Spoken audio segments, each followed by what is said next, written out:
যেই নবী পাকের চেহারা মুবারক দেখলেই জাহান্নামের আগুন হারাম। অন্য নবীর বেলায় এটা হয় নাই, শুধু আপনার আমার নবীর বেলায়। সুবহানাল্লাহ।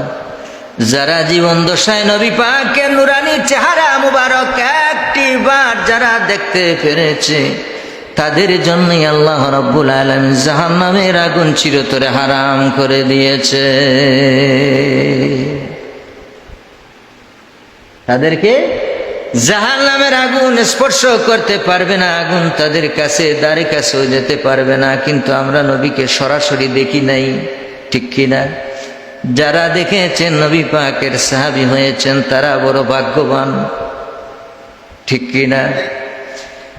তবে তার একটা রাস্তা হলো, যদি নবী পাকের মহব্বত আশক প্রেম যদি নবী পাকের আপনার আমার ভিতরে থাকে, আর আমরা নবী পাকের প্রেম মহব্বত লালন করতে পারি, মনের মধ্যে ধারণ করতে পারি সঠিকভাবে সহিভাবে, এখনো যদি নবী পাকের কোন উম্মত ঘুমের ঘরে নবী পাককে এক নজরে দেখতে পারে, তার জন্য জাহান্নামের আগুন হারাম হয়ে যাবে। সুবহানাল্লাহ। নবী পাকের মা এবং বাবার দাসী ছিলেন উম্মে আয়মান। কি ছিলেন? দাসী ছিলেন। নবীজির বাড়িতে থাকতেন। তিনি লম্বা হায়াত পেয়েছেন, হিজরতের পরেও নবী পাকের সঙ্গে তিনি ছিলেন। বলুন সুবহানাল্লাহ। নবীজি একদিন প্রস্রাব করে পাত্রের মধ্যে তিনি ঘরের মধ্যে রেখে দিয়েছেন।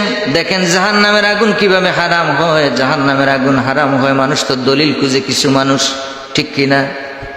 কিছু মানুষ দলিল খুঁজে, কিন্তু স্পষ্ট হাদিস, সহিহ হাদিসের মধ্যে এসেছে উম্মে আয়মান নবী পাকের বাড়ির দাসী ছিলেন। তিনি নবীজি একদিন প্রস্রাব করে পাত্রের মধ্যে রেখে দিয়েছেন। ভাবছেন যে সকালবেলায় আমি সেটা ফেলে দিব।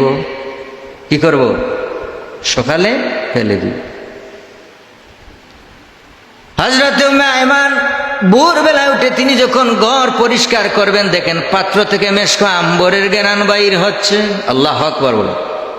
এই আরো জোরে বলেন সুবহানাল্লাহ। তিনি ঘর পরিষ্কার করতে যাইয়া হযরত উম্মে আয়মান দেখেন পাত্র থেকে মেশক আম্বরের ঘ্রাণ বাইর হতেছে। ইতিপূর্বে তো সুন্দর চমৎকার ঘ্রাণ তার নাকের মধ্যে আর কোনোদিন আসে নাই। তিনি অবাক হয়ে গেলেন, আশ্চর্য হয়ে গেলেন, কি ব্যাপার? এই পাত্র থেকে মেশক আম্বরের চাইতে আরো ভালো ঘ্রাণ আসতেছে, কারণ কি? তিনি পাত্রের কাছে যাইয়া পাত্রের সমস্ত প্রস্রাবকে তিনি পান করে ফেলেছেন। প্রস্রাবগুলা তিনি পান করে ফেলেছেন। নবী পাক ডাক দিয়ে বললেন উম্মে আয়মান। উম্মে আয়মানকে বললেন, কি গো, আপনি ঘর পরিষ্কার করলেন, পাত্রের মধ্যে আমি রাত্রে প্রস্রাব রেখেছিলাম, প্রস্রাবগুলা ফেলে দিয়ে আসেন। হযরত উম্মে আয়মান ডাক দিয়ে বললেন, ইয়া রাসূলুল্লাহ, ইয়া হাবিবাল্লাহ, ইয়া রাসূলুল্লাহ, ইয়া হাবিবাল্লাহ, আপনি যেই পাত্রের কথা বলতেছেন ওই পাত্রতে আমি প্রস্রাব দেখি নাই গো নবীজি।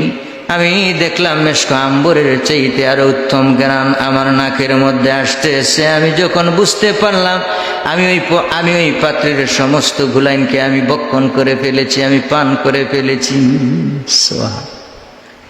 নবীজি ডাক দিয়ে বললেন, রে উম্মে আয়মান, তুমি এটা কি করেছো? এটা তো আমি পাত্রের মধ্যে প্রস্রাব রেখে দিয়েছিলাম, তুমি প্রস্রাবটা বাইরে ফেলে দিতা, তুমি পান করে ফেলেছো, কারণ কি?